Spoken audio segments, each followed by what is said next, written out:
The Harmattan season had long passed, yet the air in Umuakem still carried a strange dryness, as if the land was holding its breath. The mango trees stood stiff and silent. Even the goats that normally roamed the dusty road beside Neka's compound moved with an unusual caution. 15-year-old Ada Ego noticed these things more than other girls her age. She had always been different, not in the loud, attention-grabbing way of some market girls, but in the quiet, unsettling way that made people whisper when they thought she couldn't hear. She could tell when rain would fall 3 days before the first cloud appeared. She would wake in the night because she had dreamt of a baby crying under the moon, only to find a neighbor's child wailing moments later. Sometimes she stared too long at people and later described things about their past they never told anyone. Her mother, Neka, called it useless knowing, the kind that doesn't feed you or pay school fees but makes people suspicious of you. Still, Ada Ego lived as best she could. She fetched water, went to school, helped her mother sell smoked fish on market days. She avoided trouble, or at least tried to. But there was one trouble she could not avoid. It began the morning she first saw Maduka. She was returning from the stream, balancing a half-filled clay pot on her head. Her wrapper was tied high for ease of walking, and the morning mist still clung to the bush path. At first she thought he was part of the forest, a figure carved out of shadow, sitting perfectly still on a flat stone beside a fallen palm tree. His hair was thick and matted, knotted with leaves. His beard was streaked with gray. He wore no shirt, only a ragged wrapper around his waist. He was drawing something in the dirt with a long stick. Ada Ego slowed her steps. Everyone in Umuakem knew Maduka, or rather, everyone thought they knew him. They called him Oni Ara, the Madman. They said he once had a family but lost them to a fire that burned half his mind away. They said he danced naked during storms and could talk to spirits that answered only in riddles. But she had never been this close to him before. As she passed, she felt it, a heaviness in the air, as though the path between them was thicker than the rest of the world. He didn't look up, yet somehow she knew he was aware of her. And then, without speaking, he began to hum. The sound was low, almost lost in the rustle of leaves, but it reached her ears like something meant for her alone. She hurried past, heart pounding. After that day, she began to notice him more. On her way to school. On the days she took the longer route to avoid gossiping women. Sitting always on that same stone by the fallen palm, drawing in the dirt as if the world around him didn't matter. He never called her name. Never asked her to come closer. But there were moments she felt his gaze resting on her back, not in a threatening way, but like the wind brushing her skin. And sometimes, at night, she dreamt of him. Not as the ragged man on the roadside, but as someone younger, his hair neat, his eyes clear. In the dreams, he stood inside a shrine lit by firelight, beckoning to her. Life in Umuakem had its own rhythm. Church bells on Sundays, the clang of pestles on market mornings, the low hum of evening stories by the fire. But beneath that rhythm lay another, one Ada Ego could feel but could not explain. It was in the way old men stopped talking when she passed. In the way women from neighboring compounds glanced at her and whispered behind their hands. Her mother said nothing, but Ada Ego could sense her unease. Neka had been widowed for 8 years, raising Ada Ego alone with nothing but her wits and a stubborn refusal to remarry. She had fought off suitors and insults alike, determined to keep her dignity. But in recent weeks, Ada Ego had noticed her mother waking in the night, sitting by the door with her head in her hands. The turning point came on a school morning. Ada Ego had been feeling weak for days, a kind of bone-deep tiredness that no amount of rest seemed to cure. Her skin itched. Food tasted strange. She had strange dreams in which she was walking barefoot into a forest, following a drumbeat only she could hear. That morning, the sky was already white with heat though the sun had barely risen. She made it halfway to school before the world tilted sideways. She stumbled into the school compound, her knees buckling. Voices shouted. A woman's hands caught her before she hit the ground. When she opened her eyes, she was lying on a wooden bench in the small room behind the school's health office. Nurse Ulama, a stocky woman known for her quick temper and sharper tongue, was wiping her forehead with water scented faintly of bitter leaf. Ada Ego, Ulama said, her voice surprisingly soft. When was your last blood? Ada Ego blinked. Silence. The nurse pressed. Are you sick or are you with child? The words struck her like a slap. Her throat closed. She stared at the ceiling. Nurse Ulama's face shifted, hard at first, then almost pitying. She sighed and looked away. That evening, her mother was called to the school. They walked home together in silence. The sun had already slipped behind the hills, but the heat clung to the air like wet cloth. In the compound, Neka sat on the low bamboo stool, her hands clasped tightly in her lap. You are carrying a child, she said at last, not looking at Ada Ego. You are 15. Your father is gone. What will the people say now? Adigo's lips parted, but no words came. It felt like someone had sewn her throat shut. Neka rose and went inside without another word. But that night, Ada Ego heard her mother crying quietly in the dark. The next few days blurred into whispers. At first, it was just the giggles of other girls in the compound. Then the murmured comments of old men at the palm wine joint. Then the sharp, public jabs in the market. One morning, Maman Wokidi dropped her basket beside Neka's mat and said loudly, A child with no father? Are you sure she hasn't been walking under the moon? And Neka, another woman, thinking she was being discreet, muttered, I hear say it's that Oni-Ara, the one by the school fence. The words spread like wildfire through dry grass. One evening, Neka sat outside with Ada Ego, crushing ogbono seeds in silence. Then, suddenly, she dropped the mortar and turned to her daughter. Tell me the truth, she said, her voice trembling but firm. Was it him? The mad one? Did he touch you? Adigo's heart pounded so loud she could barely hear the chirping crickets. I don't know, she whispered. What do you mean you don't know? Neka's voice cracked. I don't remember everything. It's like a shadow. Neka stared at her, horrified. Was it force? I don't think so. Then how? Ada Ego shook her head, tears gathering. I don't even know if it was real, or a dream. Her mind flashed to that day near the school fence, the hum in her ears, the warmth that wasn't cruel, and the strange dream that came after. Standing in an ancient shrine, a voice whispering her name. I didn't want this, Mama, she sobbed. I swear. Neka tied her wrapper tightly and stormed out into the night. She found Maduka where she knew he would be, seated on his stone by the fallen palm, tracing patterns in the dirt. Maduka, she shouted. You touched my daughter. You spoiled her. Do you know what you've done? He didn't flinch. He looked up slowly, a faint smile on his lips. I didn't touch her, he said calmly. She touched me. Long ago. What are you saying? She came in another life, he said, pointing toward the forest. You won't remember. But she does. You are mad. Neka spat. I am what they made me, he replied, his voice suddenly fierce. But she is what they feared. That night, Ada Ego dreamt again.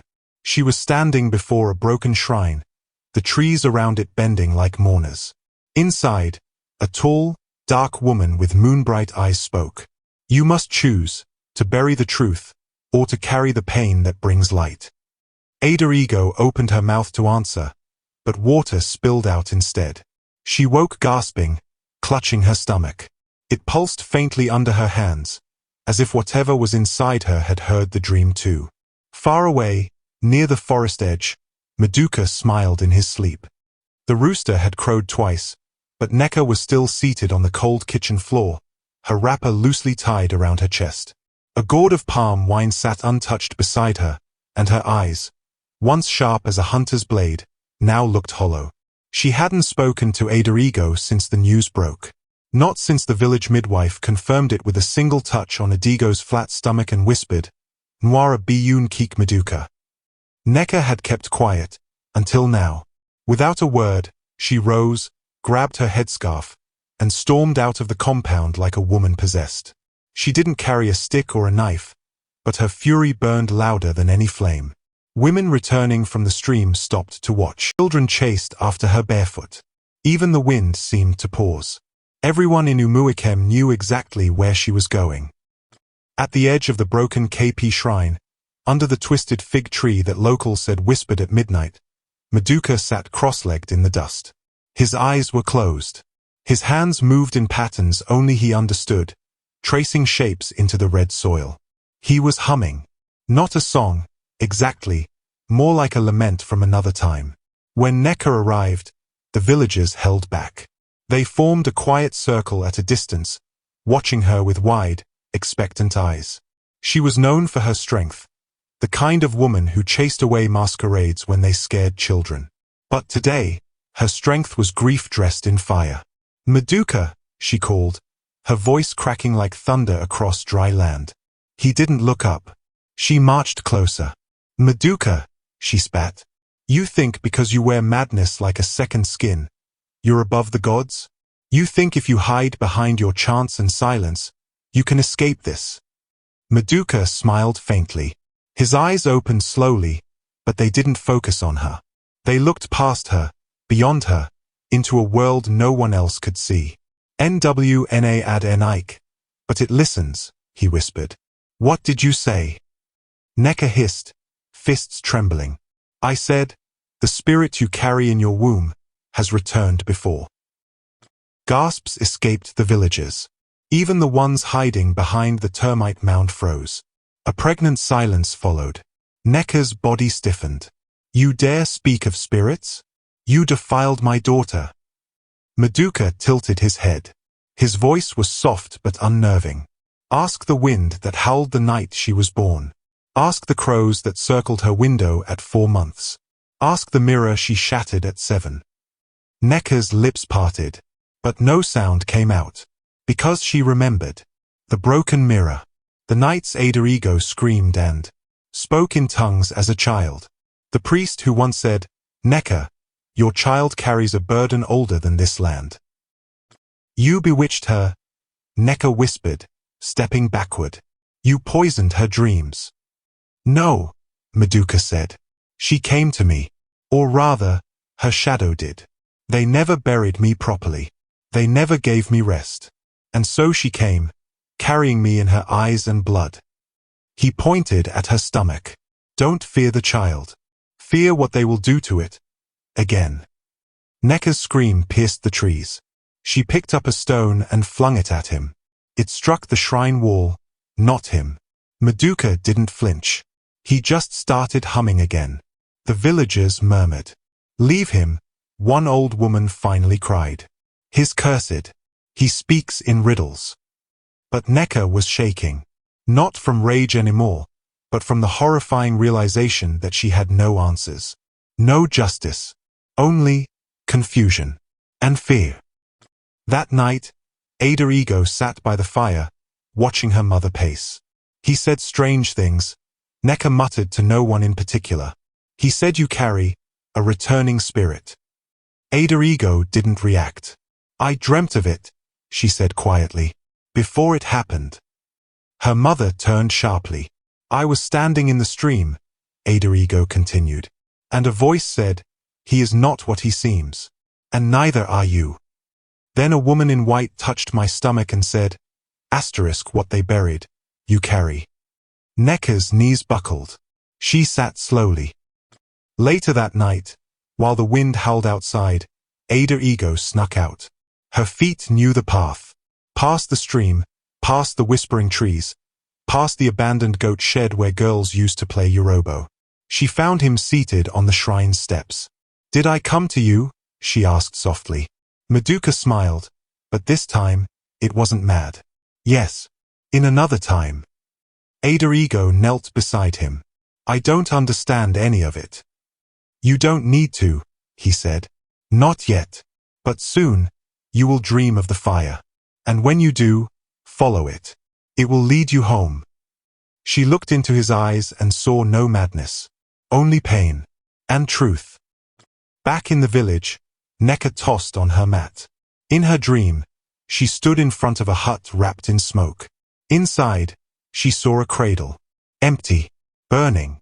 Then the Ikoro drum sounded, and a voice screamed, "The child has returned, but the judgment must be completed." She woke with a cry, sweat soaking her wrapper, her ears ringing with a voice that wasn't hers. The rains came early that morning. A gentle drizzle kissed the rusted rooftops of Umuakem, but inside Neka's hut, the air felt like it hadn't moved in days. A sour smell lingered, sweat, herbs, and fear. Ada Ego sat hunched by the fire, her eyes dull, her fingers tracing circles into the soot-darkened floor. Outside, children laughed in the puddles, chasing chickens with muddy feet. But their laughter had grown quieter around her lately. Her friends had stopped calling her name. No one brought her roasted groundnuts after school. Not since the whispers became louder than the church bell. She had become the girl people avoided, the one carrying a spirit child from the Madman. That morning, Neka wrapped a red cloth around Adigo's shoulders and tied a small calabash with cowries to her waist. "We're going," she said. "Way?" Ada Ego asked, her voice like a whisper wrapped in shame. Neka didn't answer. They passed through the bush path that led away from the village, toward Obiushi, the hill where the air always smelled like firewood and ancient secrets. Birds didn't sing there. Even snakes avoided the trail.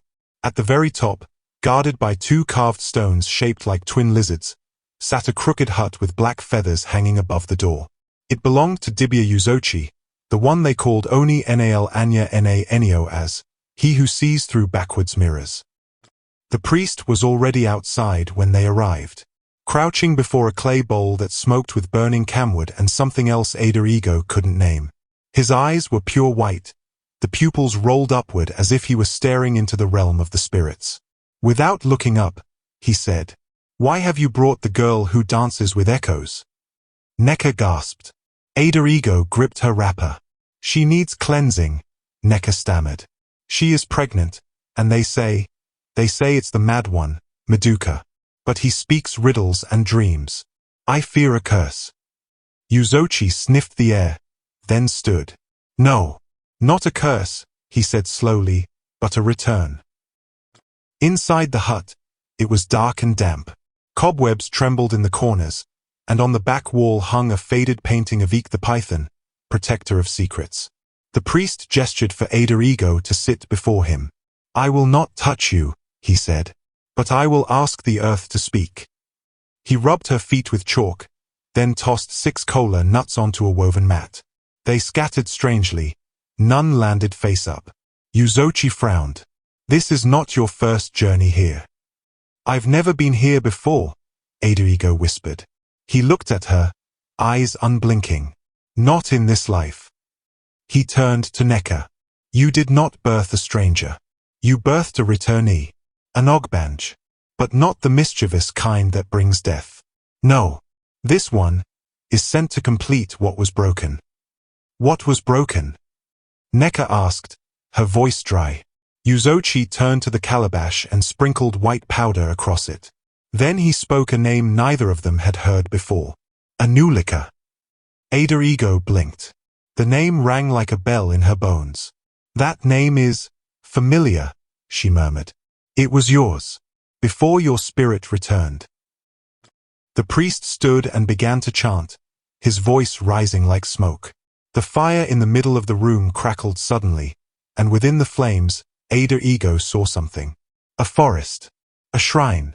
A man in white robes, blood on his chest, reaching out to her. Then it was gone. She gasped. Yuzochi crouched before her, his face grave. "That child you carry is not ordinary. He bears the spirit of a priest cast out unjustly.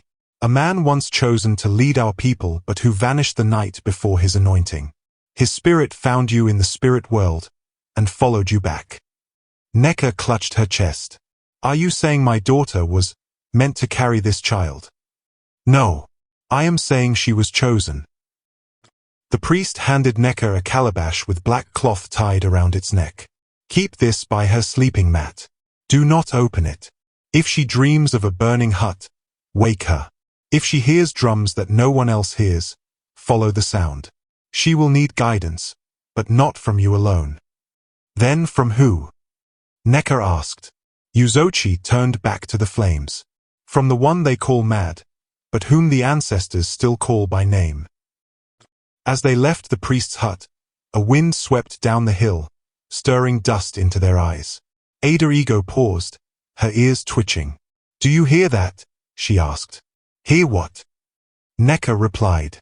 Ada Ego tilted her head. In the far-off distance, she heard a drum. One beat, then two, and the voice of Maduka, calling from nowhere and everywhere at once. "Anulika, wake up. It is time to remember." It had been 4 moons since the winds shifted in Umuikem.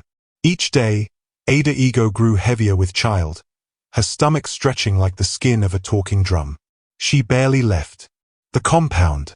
The stairs of the villagers were knives, sharp, silent, and coated in shame. Her only comfort came in the quiet whispers from her mother, Neka, who now wore 2 burdens. Her daughter's pain and the secret she carried after their visit to the priest, Dibia Yuzochi. But today was different. This morning, Ada Ego had woken up drenched in sweat, her back aching, her breath shallow. She clutched her belly, and a low cry escaped her throat. Neka, who was grinding ojolai by the hearth, dropped the pestle and ran to her. "It's time," Ada Ego gasped. Neka knew she couldn't go to Mama Ebel, the midwife of Umuikem. After Adigo's belly began to show, Mama Ebel declared the house unclean. "I will not bring a cursed child into this world," she said in front of everyone at Nkwo Market. "Let the spirits that planted the seed deliver it." So, Neka did the unthinkable. She tied a wrapper around Adigo's waist, slung her arms over her shoulders, and began the journey to Umuazala, the neighboring town 3 hills away. The path was thick with mud, and Adigo's wails echoed through the trees. Birds flew off in frightened swarms. Her water broke near the ancient Ukpo tree, the one the villagers said housed wandering souls. By the time they reached the compound of old Mama Njoku, the midwife of Umuazala, Adigo's legs had gone numb.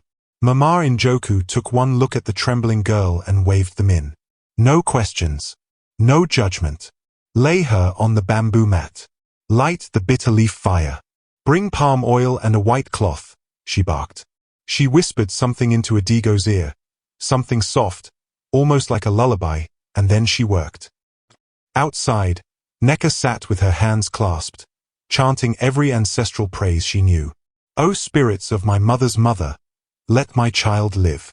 O guardians of this lineage, do not let her die in shame. O Allah, goddess of earth, you see our hearts, do not close your ears to our cry." Then came the sound. A cry, not Adigo's, but a newborn's. Loud, strong, sharp like the slicing of a calabash. Neka ran in, eyes wide, and there he was, the child. Not wailing like most newborns. Not curled and sleepy. The baby looked around the room, calm, with eyes wide open, and smiled. Mama Njoku gasped. "This one," she whispered, "was not born alone. Something walked in with him." Ada Ego held the child to her chest. For the first time in months, she smiled. He was perfect. Brown like polished mahogany, hair curled like soaked cotton wool, his tiny fists gripping her wrapper as though he knew her heart already. "What will you call him?" Mama Njoku asked. Ada Ego paused. Her voice was hoarse. "Chikwado. God has prepared." 3 nights later, back in Umuikem, the rain fell with fury. The wind howled, and thunder danced across the rooftops. Neka lit a clay lamp, whispering prayers to ward off bad spirits. Then she heard it. A knock. A single, hollow knock. She opened the door slowly. Maduka stood there. His eyes were clearer than she remembered. He looked different. Weathered, but no longer lost. In his arms was a woven basket filled with udu fruits, bitter cola, and ojarisai leaves, things used in ancestral offerings. He said nothing. He placed the basket on the doorstep and turned to leave. "Maduka!" Neka called, despite herself. He stopped but didn't turn. "Why have you come?" The wind answered before he did. Maduka spoke, but it was barely a whisper. "The spirit has returned, and the circle is not yet closed." Inside, Ada Ego saw the basket. She froze. Her hands trembled as she picked up the Ojiraisai leaf. Her baby, Chiquado, looked up at her, then began to laugh. Not a giggle. A full, deep, belly laugh, like an old man remembering something amusing from a long time ago. Ada Ego gasped. Neka clutched the doorframe, remembering Yuzochi's words. The child will laugh early. That is how you'll know he remembers what the world tried to make him forget. The next day, strange things began to happen in Umuikem. A goat gave birth to twins, both marked with the same scar on their foreheads. The sacred ogba tree by the stream shed blood-red sap. 3 women in the village dreamed of fire, and a boy walking through it, untouched. The villagers started to whisper again. Is this not a sign? Is that child really of this world? Why does the madman linger near their compound at night? Inside her room, Ada Ego held her son close. The fruits from Maduka's basket were still fresh days later. She looked at the sleeping baby and whispered, "What are you, my son? And why does the earth tremble when you laugh?" The first rooster had not yet crowed when Neka stirred from her bamboo mat. The wind outside carried the scent of dew and distant wood smoke. But something else lingered too, a chill.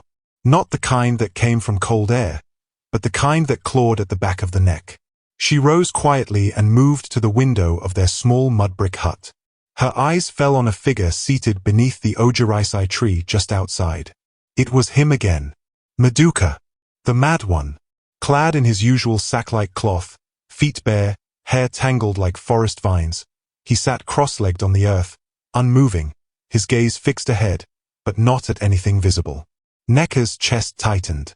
It was the 3rd morning in 5 days. She yanked open the wooden door, her wrapper fluttering with the breeze. "Maduka," she barked. He blinked slowly, as if just waking from another realm. "What are you doing here again? Eh? Do spirits not sleep where you come from?" He let out a laugh, but not the manic kind the village children feared. "You will not speak in riddles here. I will not have you hovering near my daughter again. Leave now before I call the Umuada." Maduka slowly rose to his feet, dusting his legs as if nothing had happened. Then he did something strange.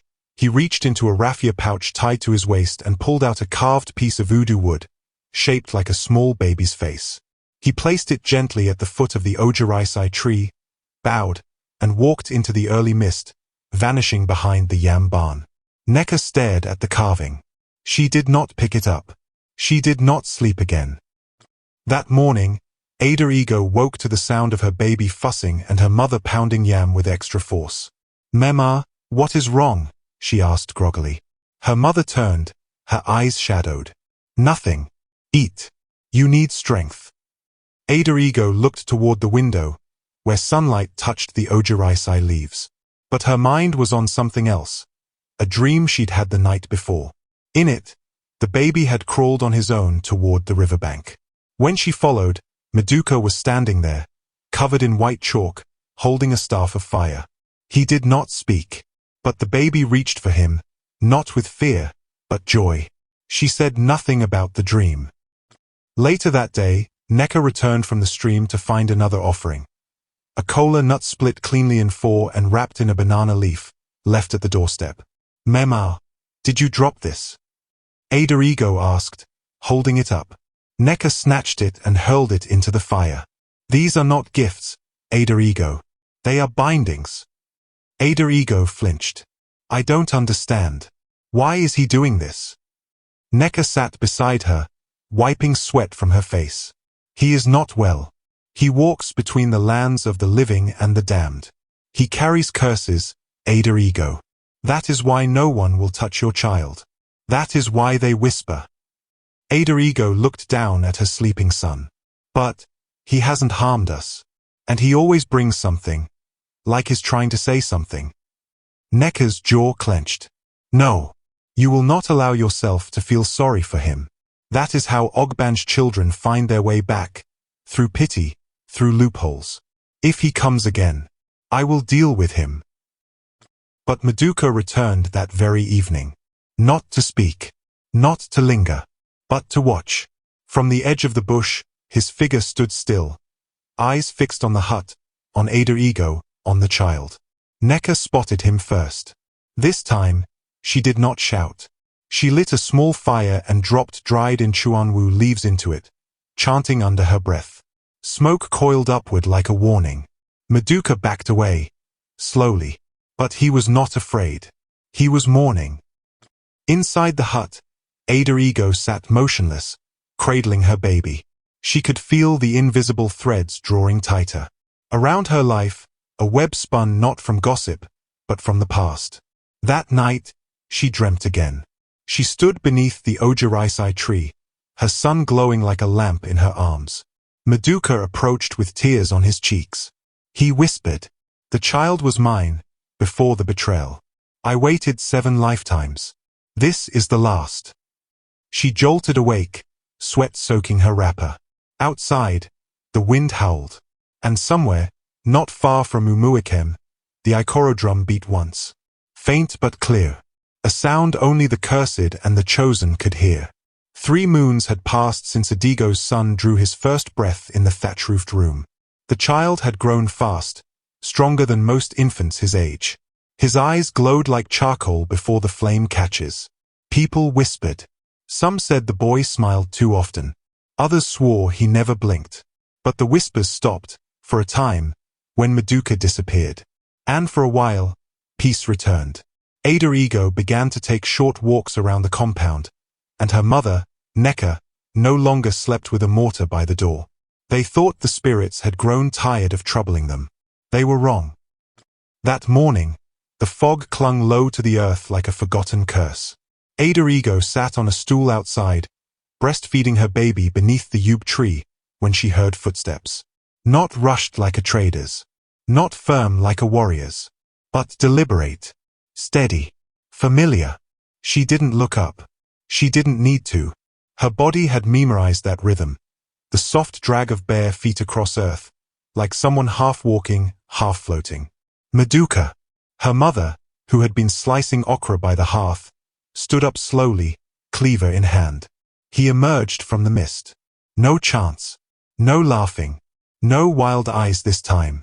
Instead, he held a small scroll of palm parchment, bound with a red string. Neka stepped between them. "Go back, Maduka. We gave you peace. Give us ours." He didn't answer. He simply held out the scroll, both hands extended like a priest presenting a sacred offering. His lips moved, but no sound came out. Ada Ego stood now, her son clutched to her chest. Her heart pounded as if it wanted to leap into her throat. "I don't think he wants to harm us," she whispered. "He has already harmed us," Neka replied, not taking her eyes off him. After a long moment, Maduka knelt. With reverence, he placed the scroll at the base of the yew tree. Then, he raised one hand, not waving, not blessing, just acknowledging. And then he left, fading like vapor into the bushes. They didn't touch the scroll for hours. It sat there like a living thing, daring them to open it. Finally, Neka wrapped her wrapper tighter and picked it up with 2 fingers. She unraveled it slowly. Her eyes scanned the crude Ensibidi characters. At first, she frowned in confusion. Then her lips parted slightly. Her fingers trembled. "Read it to me, Mama," Ada Ego whispered. But Neka handed it to her instead. The words were scrawled in uneven strokes, but the meaning cut deep. "I was once the one who walked between shrines. I was trained to serve the gods. But blood betrayed blood. The child in your arms is not yours alone. He comes with memory, not innocence. The day his eyes open wide, the forest will speak again. I do not want forgiveness. I want protection for what is coming." Adigo's breath caught in her throat. She looked down at her baby, who now lay sleeping peacefully. "What does it mean?" she asked her mother. But Neka's face had lost its color. She walked to the fire, tossed the scroll in, and watched it burn. She didn't blink. "Some things," she said, "should never be known too early." That night, Ada Ego had a dream. She was back at the riverbank, only this time, it was dry. The water had vanished. In its place stood 7 shrines, cracked and weeping blood. Maduka stood between them, his robes white and his eyes clear. He held the baby in his arms.